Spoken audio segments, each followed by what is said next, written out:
One of the big effects of globalization was it made countries' local geographies really not matter. The Americans took care of economic security and physical security, and if they do that, then you can do pretty much whatever you want. And this has enabled countries like Germany and Korea to do very well for the last 75 years. If the Americans step back, if geography matters again, if demographics are still in flux and declining, it's not a great picture overall, certainly not on average, but there are plenty of places where the geography is actually really good, and there are some places where the demographics are just fine. And those places freed of the competition from those places that have basically been subsidized by the American strategic order, they're going to do great. So, I'm a big fan of the United States. We've got the best demography in the rich world. We've got ocean moats. We've got a great partner in Mexico that is not just proximate, but demographically robust.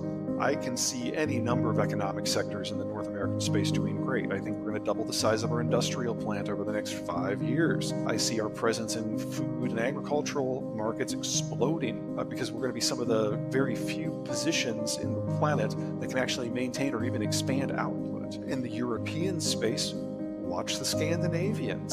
They are not, for the most part, integrated with continental Europe, certainly not with the Germans. They've got their own energy supplies from the North Sea, and they've got excellent relations not just with the Brits, but with the Americans as well. So I can see in some way a degree of economic association that could work for them very, very well, especially if Russia loses this war. In terms of East Asia, look to Japan, not because it has a great geography or for economic development that doesn't, or a good demography, it's the oldest in the world. But the Japanese saw the writing on the wall, and they realized that their demographics were terminal, and they realized that economically, if they couldn't partner with the United States, it wasn't even worth trying. So they got a humiliating trade deal with the Trump administration. And then when the Biden administration came in, they communicated that they have no desire to change the terms. They have found a way to get along with both sides of the American political aisle in the midst of our transition. That is a big achievement, and they managed to pull it off. So they're now part of the Friends and Family Network and kind of piggyback on the strengths of North America. Southeast Asia looks great to me. They're going to pick up a lot of the manufacturing that the Chinese and Europeans are going to drop. And they're young enough demographically that they're going to be a powerful pole of consumption all by themselves. Don't think of this as the end of everything. Think of this as the end of a chapter.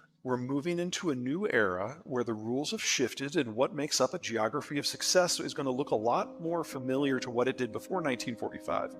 Than in this artificial period from 1945 to 2020. There are some countries that might, emphasis on the word might, be able to pull it off. The advantage that the Japanese had is they started this back in the mid-1990s. They realized as early as 1985 that their demographics were terminal, which incidentally is about the same time they turned terminal in Germany. And they started working on things to make it better. So that is automation, that is outsourcing or desourcing or whichever sourcing you want to call it.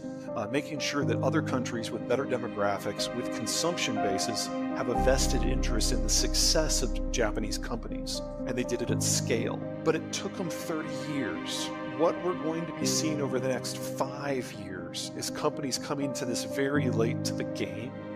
And it'll probably be a corporate-driven strategy as firms are desperate to get exposure to consumption bases, as opposed to a state-driven strategy like it was in Japan, where it was about national survival. And that's a very different list of countries. So to a degree, I can see the Brits and the Dutch pulling that off, but that's a really small carrot. Those aren't huge countries, and the Brits actually have a pretty healthy demography by European standards already. Germany can't do this. It's too late. And there are more people in Germany in their 60s than their 50s, than their 40s, than their 30s, than their teens and children. So the scale of displacement that would have to happen is beyond the capacity of Germany to finance, and it would destroy the German employment base anyway, but they're going to try. BASF is probably the best current example. They're in the process of literally dismantling their chemical facilities in Germany and shipping them over to Louisiana in a desperate attempt to generate enough petrochemical outcomes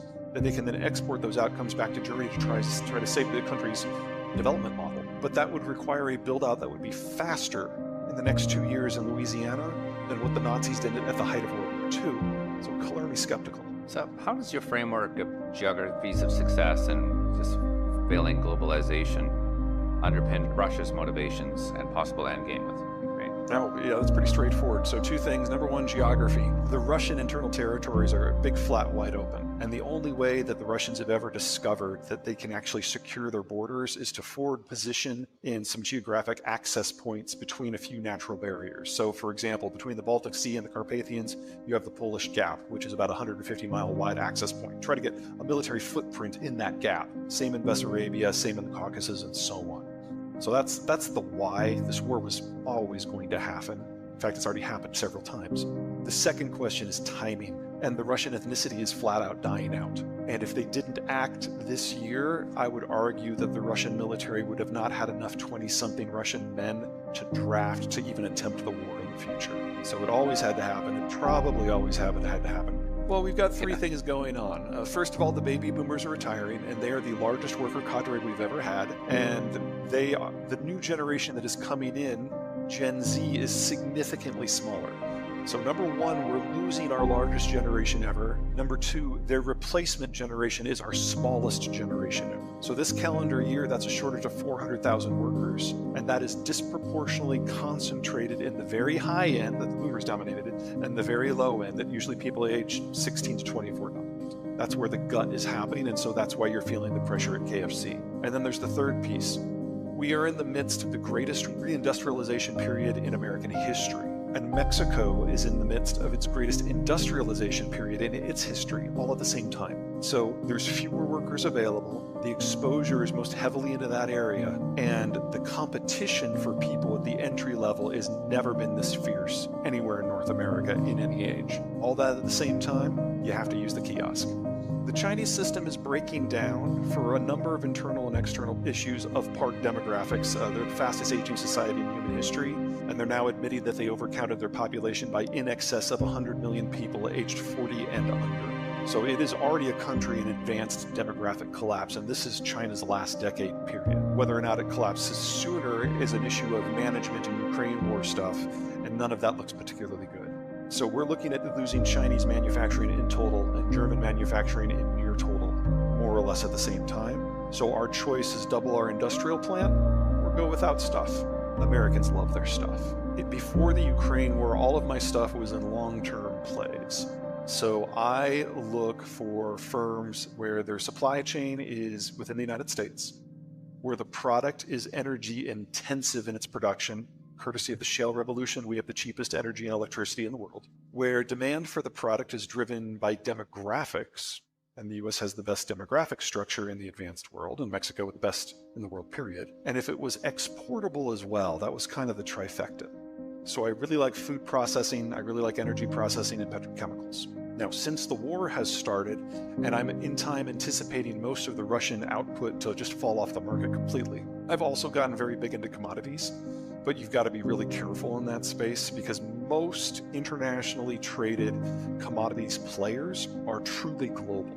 And so consider agriculture. If you want to get into ag, your default is to go with the big four, ADM, Bunge, that crowd. But their biggest assets are in Russia and Ukraine, and they're going to lose all of them. So I don't want exposure to that. You have to look at actually where the players are exposed in addition to what they're making. We're not used to thinking of geography when we're making investment decisions, and we're going to have to develop that habit very